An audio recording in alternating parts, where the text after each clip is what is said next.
Welcome to the world of sci-fi stories, and don't forget to like, subscribe, and share the channel. Enjoy the listening. They called humans apes until we unmade their son. Commander Quaas of the Galactic Hegemony survey fleet snorted loudly as the holographic display flickered with images of the blue-green planet. His upper appendages twitched with barely contained amusement, while his lower ones drummed impatiently against the polished command console. So these are the creatures that have been broadcasting all that noise into our communication channels. Hey, look at them walking on two legs. How do they even maintain balance?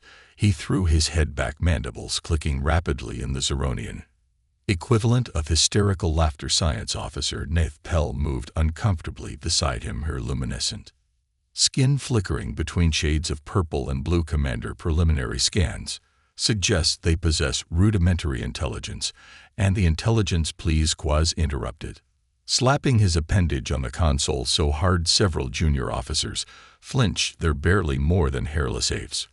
What's next? And will you tell me that the flowering vegetation on their planet has philosophical thoughts? The bridge erupted with laughter, and ant skin darkened to a deep indigo. The Zeronian sign of embarrassment.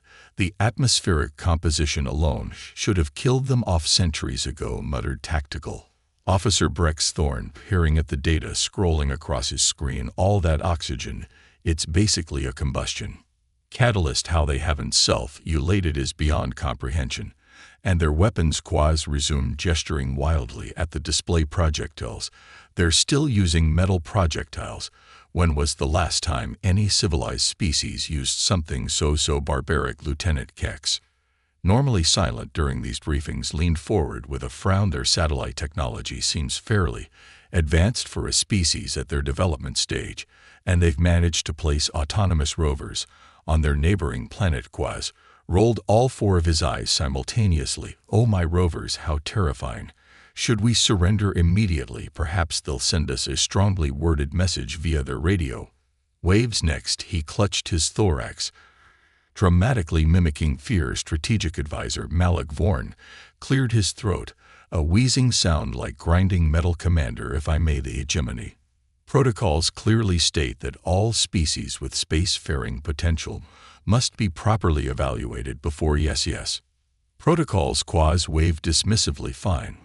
We'll do the evaluation right. Our report classify them as a Class 8 primitive species and be on our way to something actually interesting. These humans aren't worth the energy it takes to maintain this hologram. He stabbed at the control panel with a sharp appendage, zooming in on a human city. Look at how they cluster together in these concrete hives. Their societal structure is barely more evolved than insect colonies. He paused, then added with a grin, no offense to our hymenopteran allies, of course. Nith's data pad pinged with new information. They seem to be in constant conflict with each other. Commander, their history is predominantly warfare and territorial disputes, of course. It is what else would you expect from creatures still operating on primitive instincts? They'll probably nuke themselves into extinction before they manage interplanetary travel. Quaas stretched his exoskeleton, making a satisfying crack. Honestly, the most remarkable thing about these humans is how utterly unremarkable they are. The entire bridge crew nodded in agreement except for Lieutenant Zex, who continued studying the data with unusual intensity. Let's wrap this up quickly, Quaas concluded, already bored. I've seen enough to know they're nothing more than clever apes playing with toys. They don't understand the Heg Council won't waste resources on monitoring such an insignificant species. No one aboard the mighty Zonian vessel could have possibly imagined that in just 5 standard cycles, those clever apes would shake the foundations of the entire galactic. Hey, first contact and dismissal of human capabilities. The official first contact ceremony was, in Commander Quaas' professional opinion, an absolute waste of time. The Hegemon Grand Diplomatic vessel, the Celestial Envoy, hovered majestically over the humans' United Nations headquarters in what they called New York City. Quaas stood impatiently in the teleportation chamber, adorned in ceremonial regalia that felt ridiculously elaborate for meeting such primitive beings. Remind me again why we couldn't just send a holographic message, he grumbled to Ambassador Lexi Tarn, who was meticulously adjusting her ceremonial mantle, because Tarn replied with exaggerated patience hegemony directive. 5591b clearly states that all newly discovered intelligent species must receive a formal in-person introduction. Even the less promising ones less promising, hey, that's diplomatic speak. For evolutionary dead Ans Quaas barked out a laugh. The teleportation sequence initiated, dissolving their molecules into streams of light that reassembled seconds later on the grand stage. Prepared by the humans, the gasps from the assembled crowd were audible, and several security personnel reach instinctively for their weapons. Look at them, they're terrified by basic molecular transportation. Quaas whispered, not bothering to activate his translator's privacy mode. Do they still use doors? Ambassador Tarn shot him a warning glance before stepping forward, arms raised in the universal gesture of peace. People of Earth, the Galactic Hegemony greets you. What followed was, according to Quaas' official report, a tedious exchange of meaningless pleasantries with creatures barely sophisticated enough to comprehend our existence. The human representative asked questions that made Quaas' exoskeleton practically crack with suppressed laughter. No, we cannot share our faster-than-light technology with you, Tar explained with practiced diplomacy. Your species hasn't demonstrated the necessary evolutionary stability for such advancements. A human female with striking copper-colored hair, their chief scientist, Morgan Rivera, stepped forward. Perhaps you'd be interested in seeing our latest quantum computing breakthroughs. We've made significant strides in quantum computing. Quaas couldn't contain himself anymore. We used quantum computing for children's toys 3 millennia ago. What's next? Will you show us your impressive wheel technology? The human delegation bristled. Visibly, Riva's face flushed, but she maintained composure. Commander, with respect, you might find that humans are quick learners. Quick by your evolutionary timeline, we'd be extinct before you managed interstellar travel, retorted as the delegation returned to the ship. Science officer noted uncomfortably. They seemed particularly interested in our defensive capabilities. Of course they were. Quaas laughed. Even apes recognize apex predators when they see them. Escalating conflict as aliens underestimate humans. The Hegemony Council's decision came swiftly. Earth was to be designated a protected protector, at a fancy term for glorified zoo exhibit. As Quaas put it, humanity would be allowed to continue its development under Zeronian supervision, with strict limitations on technological advancement. Any research into faster-than-light travel, advanced weaponry, or dimensional manipulation would be immediately suppressed. This is for their own good, High Counselor Rex Xylon announced during the official proclamation broadcast to Earth's leaders. Your species simply lacks the neurological capacity to handle such power responsibly. President Eleanor Chen of the United Earth Coalition leaned forward at the conference table, her expression unnervingly calm. And if we refuse these terms, Quaas snorted loudly enough that several aides winced, then we will be forced to implement protective measures. Nothing personal. We do this with all potentially self-destructive species. As mandibles clicked in amusement, consider it similar to how you might child-proof a dwelling for a particularly curious toddler. Chenk smile never reached her eyes. I see. We'll need time to consider your generous offer. Take all the time you need, Quaas replied magnanimously, though I should mention our definition of time might differ. You have 48 of your Earth hours. When the transmission ended, Tactical Officer Brex Thorne approached Quaas with an unusual display of hesitation. Commander, our monitoring systems have detected unusual activity in their military installations. They appear to be mobilizing with what their admirable chemical rockets and projectile weapons. Quaas collapsed into his command chair, practically wheezing with laughter. Oh no, should I be terrified of their nuclear missiles that couldn't even penetrate our basic atmospheric shields? Lieutenant Corex cleared her throat. Sir, with respect, they're also moving significant resources to their quantum research facilities, the ones headed by Dr. Rivera. It let them. Quaas waved dismissively. It's like watching Frombach tried to crack a neutronium shell with its teeth. Entertaining, if ultimately pathetic. 3 Earth days later, one day past the deadline, the Zeronian fleet positioned 12 enforcement vessels in strategic locations around Earth. Ambassador Tarn Attempted one final diplomatic communication. Your time has expired. The hegemony requires your answer. President Chen's response was transmitted globally, her voice steady and resolute. We have considered your offer and find it unacceptable. Humanity will chart its own course among the stars. The bridge erupted in disbelieving laughter. Quaas had to steady himself against his console. Did she just refuse us? The audacity of these creatures is actually impressive. Shall we initiate the standard subjugation protocol, Commander? Brex asked, already preparing the non-lethal suppression field generators. Yes, deploy the behavior modification. Satellite, nothing too harsh, just enough to make them compliant, maybe reduce their aggression by 15%.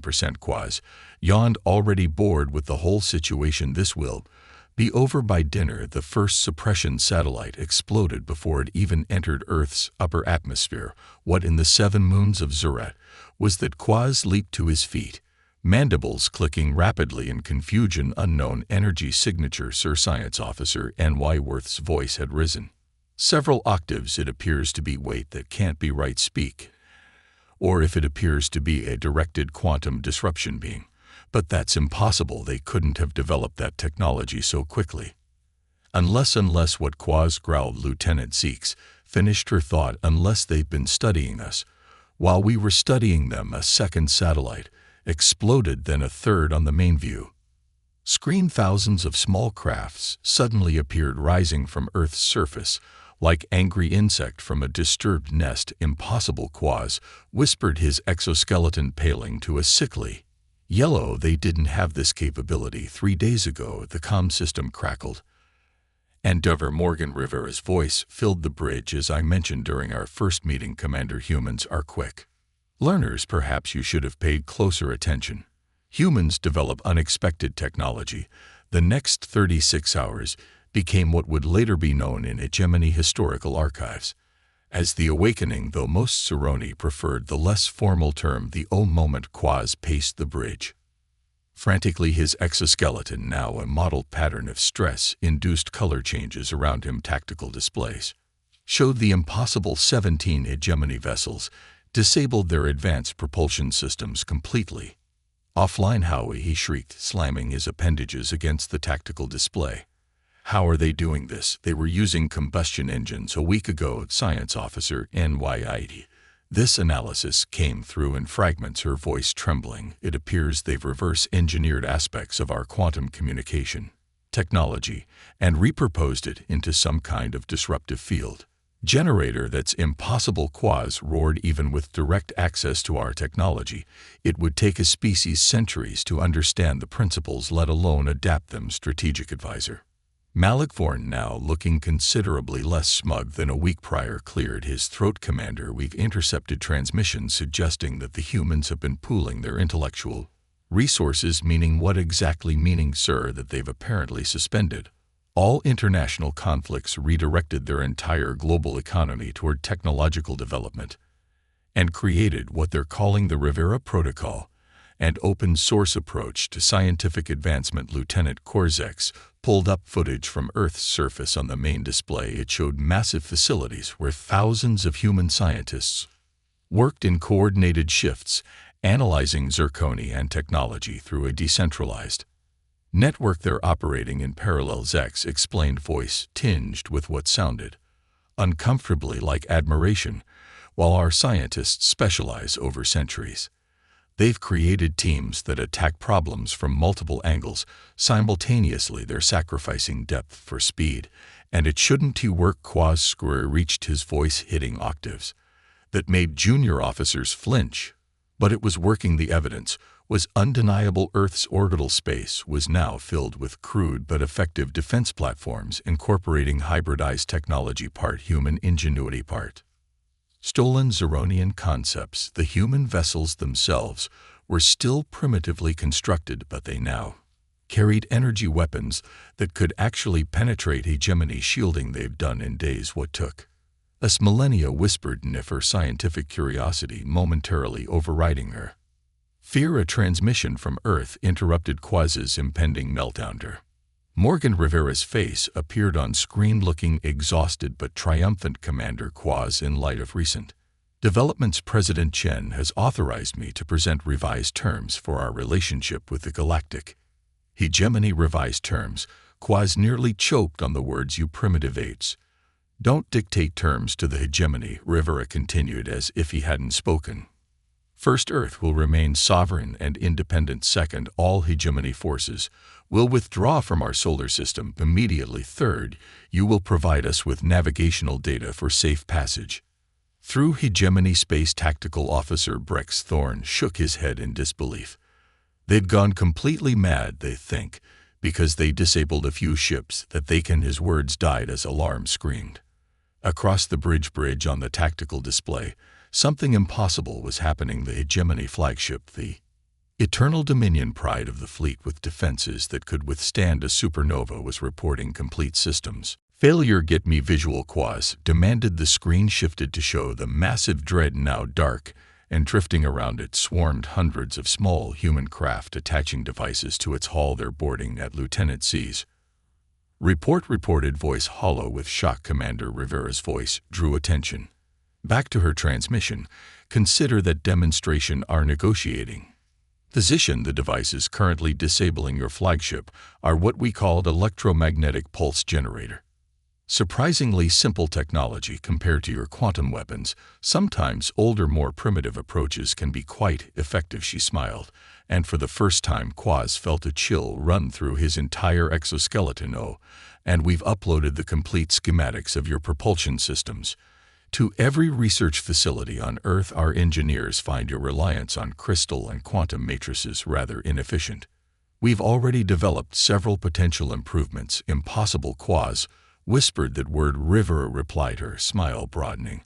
I don't think it means what you think it means. An old human joke, Commander. You might want to develop a sense of humor. You're going to need it. Do turning point. Humans target alien sun. The Hegemony Council meeting was by all accounts the most chaotic in its 12,000-year history. High Counselor Rizon's usual composure had completely evaporated as he faced the assembled representatives of 87 galactic civilizations. 3 months, he bellowed, smashing his ceremonial staff against the ancient floor. In 3 months, these humans have not only reversed our subjugation attempts, but have now seized 27 of our vessels. Commander Quaas stood before the council, his once proud posture now hunched with humiliation. The situation has evolved in unexpected ways. High Counselor, evolved. Is that what we're calling it now? Zilthon's voice dripped with venom. They've established outposts on 7 previously restricted worlds. They're trading advanced technology with the Andrai. In exchange for antimatter, they've somehow encrypted their communications using quantum principles. We haven't even mastered the Zeronian homeworld. Zyron Prime had been placed under unprecedented security measures. The once peaceful capital now bristled with defense platforms, and the civilian population was in a state of barely contained panic. The humans have made no aggressive moves toward our homeworld, Quaas offered weakly. Not yet, Xylan hissed. But their expansion rate is exponential. Their learning curve defies all known cognitive models. At this pace, they'll surpass our technological level within a decade. The council chamber erupted into alarm chatter. Such a rapid advancement was unheard of. Most species took millennia to progress through technological phases. The idea that humans could compress such development into years was terrifying. Tactical analysis. Chief Keldorn projected a holographic map of human expansion. They're establishing what they call beachheads throughout hegemony space. Small outposts with animal personnel, but extremely advanced defenses, and they're upgrading their biology. What the collective gasped from the council was almost comical. Cybernetic enhancements, neural interfaces, genetic modifications. They're improving themselves. Alongside their technology, the transmission that interrupted the council session came.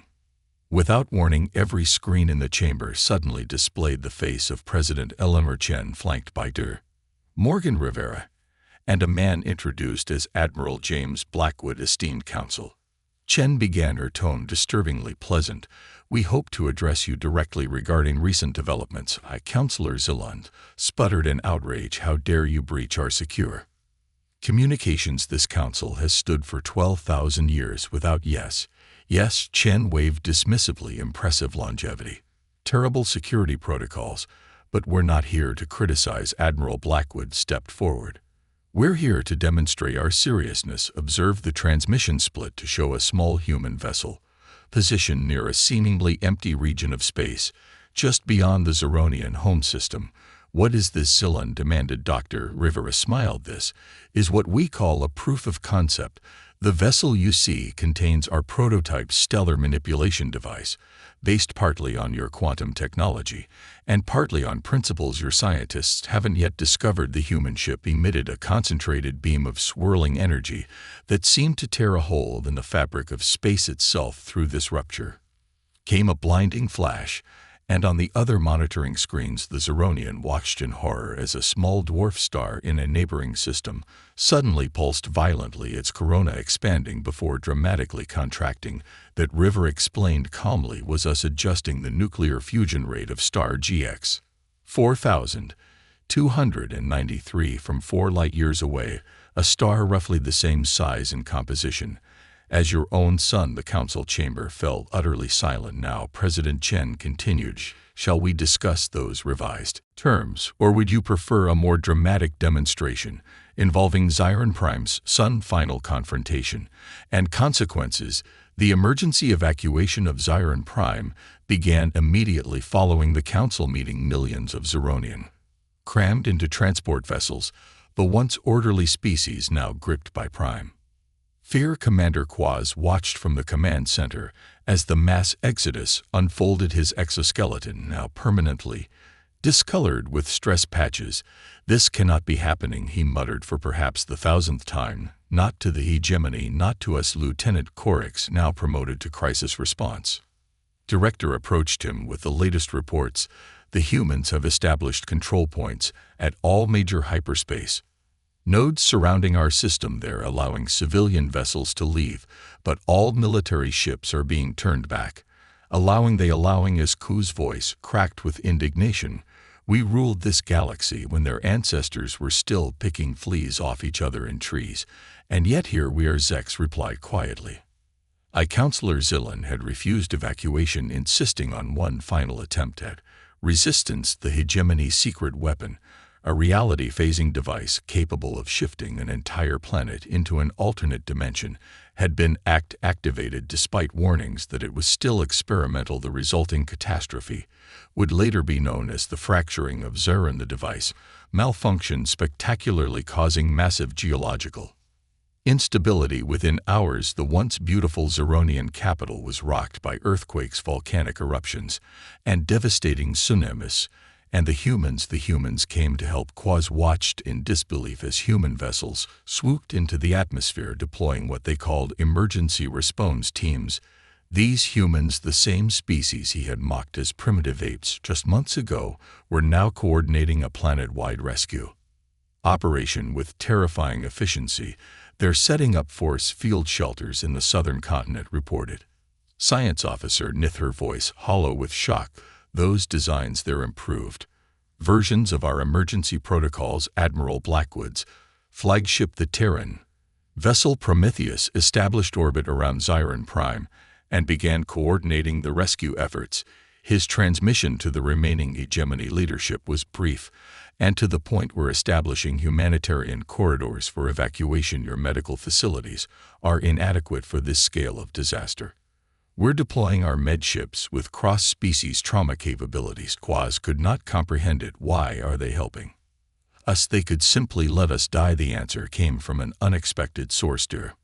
Morgan Rivera herself had transported to the command center, now walking confidently through the chaotic Zeronian headquarters as if she belonged there. Commander Quaas, she nodded in recognition. To answer your question, because we're not you. What is that supposed to mean? It means, she explained with infuriating patience, that despite your estimation of us as primitive apes, humanity has something your species never developed in all your millennia of evolution. And what might that be? Quaas asked bitterly. Empathy, Ver replied. Simply combined with our adaptability, it's what makes us dangerous and what makes us different. We could unmake your sun. We've demonstrated that capability, but instead we're choosing to help save your people. She handed him a data pad containing the final treaty terms. President Chen Sendor regards, and hopes you find these terms reasonable. They're non-negotiable, of course, but I think you'll find them surprisingly generous. Quaas reviewed the document, his mandibles clicking and stunned disbelief. You're offering us protectorate status with full autonomy over internal affairs. Ironic, isn't it? Rivera smiled. Sometimes the apes surprise you. Aftermath and reflection on human nature. One standard galactic year later. Commander Quaas, now bearing the significantly less impressive title of Cultural Liaison Officer, stood on the observation deck of Harmony Station. The massive space habitat orbited peacefully at the boundary between Zeronian and human space, serving as neutral ground for ongoing diplomatic relations. Still brooding, Quaas. The voice belonged to Admiral Blackwood, who approached with 2 glasses of Tehran whiskey. Thought you might appreciate a drink. Your species can metabolize ethanol, right? Unfortunately, Quaas muttered, accepting the glass. Though I fail to understand your species' fascination with substances that impair cognitive function. Blackwood laughed. Sometimes impairing cognitive function is precisely the point. Helps quiet all that monkey brain chatter. They stood in silence watching the stars. The galaxy had changed dramatically in a single year. The hegemony still existed, but had been reorganized into what humans called a confederacy of equals. Most shocking of all, several previously suppressed species had been elevated to full membership status. Their technological development suddenly accelerated through assistance. I still don't understand your kind. Quaas finally admitted. You had us at your mercy. You could have destroyed our sun, conquered our worlds, enslaved our people, yet you chose cooperation. Blackwood swirled his drink thoughtfully. You know what our ancient military strategist, Sun Tzu, once said: the supreme art of war is to subdue the enemy without fighting. We didn't need to destroy you to win, but why show mercy?